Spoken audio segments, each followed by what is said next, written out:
ಯುವ ರೈತರ ಆತ್ಮಕ್ಕೆ ಚಿರಶಾಂತಿ ಕೋರುತ್ತಾ ಈ ನಮ್ಮ ಭಾರತ ದೇಶದ ಒಂದು ರೈತ ಹೋರಾಟದ ಕೇಂದ್ರ ಬಿಂದು ನವಲಗುಂದ ನರಗುಂದದ ಈ ಹೋರಾಟದ ಈ ಒಂದು ಪರಂಪರೆಯನ್ನು ಮುಂದುವರಿಸಿಕೊಂಡು ಬಂದಿರತಕ್ಕಂಥ ನಮ್ಮ ನಾಡಿನ ಎಲ್ಲ ರೈತ ಮುಖಂಡರು ಹಾಗೂ ಹಿರಿಯ ಅನ್ನದಾತ ರೈತ ಬಾಂಧವರಿಗೆ ಎಲ್ಲ ನಮ್ಮ ಯುವ ಸ್ನೇಹಿತರಿಗೆ ನಮಸ್ಕಾರ ಸಲ್ಲಿಸುತ್ತಾ ನಾವು ವಿಜಯಪುರ ಜಿಲ್ಲೆಯ ಚಡ್ಚಣ ತಾಲೂಕಿನ ಗೋಡಿಯಾಳದ ಗೌಡಲ ಗ್ರಾಮದ ಕೃಷಿಕಳ ನಗರದ ಒಬ್ಬ ರೈತ ಕವಿ.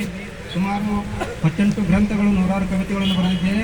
24 ವರ್ಷಗಳಿಂದ ಈ ಚಲೋ ಕನ್ನಡ ನಾಡು ಸುಂದರ ಭಾರತ ದೇಶದಲ್ಲಿ ನಡೆದಿರ್ತಕ್ಕಂಥ ಎಲ್ಲ ಹೋರಾಟಗಳಲ್ಲಿ ನಾವು ಎಲ್ಲ ಸಂಘಟನೆಗಳೊಂದಿಗೆ ಹೋರಾಟಕ್ಕೆ ಹೋಗಿದ್ದೇವೆ.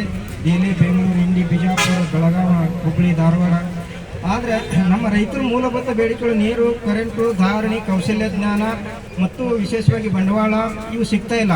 ಹೀಗಾಗಿ ನಮ್ಮ ನೂರಾರು ರೈತ ಮುಖಂಡರು ನಿರಂತರ ಹೋರಾಟ ಮಾಡ್ಕೋತು ತಮ್ಮ ಹೊಲ ಮನೆಗಳನ್ನು ಮಾರಿ ರೈತರಿಗೆ ಉಪಜೀವನಕ್ಕಾಗಿ ಮುಡುಪಾಗಿಟ್ಟಿರ್ತಕ್ಕಂಥ ನಾಯಕರಿದ್ದಾರೆ. ಆದರೆ ಇಲ್ಲಿ ತನಕ ಅಳವಡಿಕೆ ಮಾಡಿರ್ತಕ್ಕಂಥ ರಾಜಕೀಯ ಪಕ್ಷಗಳಾಗಲಿ ಕೇಂದ್ರ ಸರ್ಕಾರ, ರಾಜ್ಯ ಸರ್ಕಾರ ವಿಶೇಷವಾಗಿ ಮುತುವರ್ಜಿ ವಹಿಸಿ ರೈತರ ಮೂಲಭೂತ ಸೌಲಭ್ಯಗಳನ್ನು ಕೊಡೋದ್ರ ಜೊತೆಗೆ ರೈತರು ಯಾಕೆ ಸಾಲ ಮಾಡ್ಕೊಳ್ತಾರ, ಸಾಲದಿಂದ ಋಣಮುಕ್ತ ಆಗಬೇಕಾದ್ರೆ ಏನು ಮಾಡ್ಬೇಕಂತಕ್ಕಂಥದ್ದು ಒಂದು ವಿಶೇಷ ಅಧಿವೇಶನ ಕರಿಬೇಕು. ಅಧಿವೇಶನ ಕರೋದು ಮತ್ತು ರೈತರು ಯಾಕೆ ಆತ್ಮಹತ್ಯೆ ಮಾಡ್ಕೊಳ್ತಾರ ಅದನ್ನು ತಡೆಗಟ್ಟಬೇಕಾದ್ರೆ ಏನು ಮಾಡ್ಬೇಕಂತಕ್ಕಂಥದ್ದು ಕೇಂದ್ರ ಸರ್ಕಾರ, ರಾಜ್ಯ ಸರ್ಕಾರಗಳು ರೈತರಿಗಾಗಿಯೇ ವಿಶೇಷವಾಗಿ ಅಧಿವೇಶನ ಕರೆದು ರೈತರ ಸವಾಲು ಸಮಸ್ಯೆ ಸಂಕಷ್ಟಗಳು ಚರ್ಚೆ ಮಾಡಿ ಯೋಜನೆಗಳು ಜಾರಿಗೆ ತರಬೇಕಂತೇಳಿ ನಾವು ಚಡ್ಚಣ ತಾಲೂಕಿನ ಕೃಷಿ ನಗರ ಗೋಡಿಯಾಳದಿಂದ ಬೆಳಗಾವಿವರೆಗೆ ಸೈಕಲ್ ಮೇಲೆ ಜಾಥಾ ಹೋಗಿದ್ದೀವಿ. ಈಗ ಕೂಡ ನಾವು ಬೆಂಗಳೂರು ಅಧಿವೇಶನಕ್ಕೆ ಸೈಕಲ್ ಜಾಥಾ ಹೋಗ್ತಿದ್ದೇವೆ. ನಮ್ಮ ಸೈಕಲ್ ಸಿದ್ದರಾಮಯ್ಯ ಸವಣೂರದಲ್ಲಿ ಹೆಚ್ಚಿ ಈ ಹೋರಾಟದಲ್ಲಿ ಭಾಗವಹಿಸಿದ್ದೇವೆ. ನಮ್ಮ ರೈತ ಮುಖಂಡರು ಇಲ್ಲಿವರೆಗೆ ನಾವು ಮಾತು ಕೇಳಿ ಭಾಳ ತುಂಬ ಸಂತೋಷ ಆಗಿದೆ. ರೈತ ಸಂಘಟನೆ ಪ್ರತಿ ಹಳ್ಳಿಗೆ ನಗರ ಪ್ರದೇಶಕ್ಕೂ ವಿಸ್ತಾರ ಆಗಬೇಕು.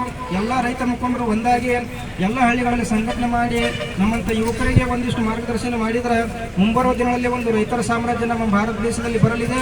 ಯಾವಾಗ ನಮ್ಮ ರೈತರ ಸಾಮ್ರಾಜ್ಯ ಭಾರತ ದೇಶದಲ್ಲಿ ಬಂದು ರೈತನೇ ಈ ದೇಶದ ಒಂದು ತಿರಂಗ ಧ್ವಜ ಪಾರ್ಲಿಮೆಂಟ್ ಮ್ಯಾಗ ಹಾರಿಸ್ತಾನ, ಅವಾಗ ಒಂದು ನಮ್ಮ ಈರಪ್ಪ ಬಸಪ್ಪ ಕೊಲ್ಲಿಕಪ್ಪ ಅವರ ದಿವ್ಯ ಆತ್ಮಕ ಶಾಂತಿ ಸಿಗ್ತದೆ ಅಂತೇಳಿ ನಾನು ಹೇಳುತ್ತಾ ನಮಸ್ಕಾರಗಳು, ಧನ್ಯವಾದ.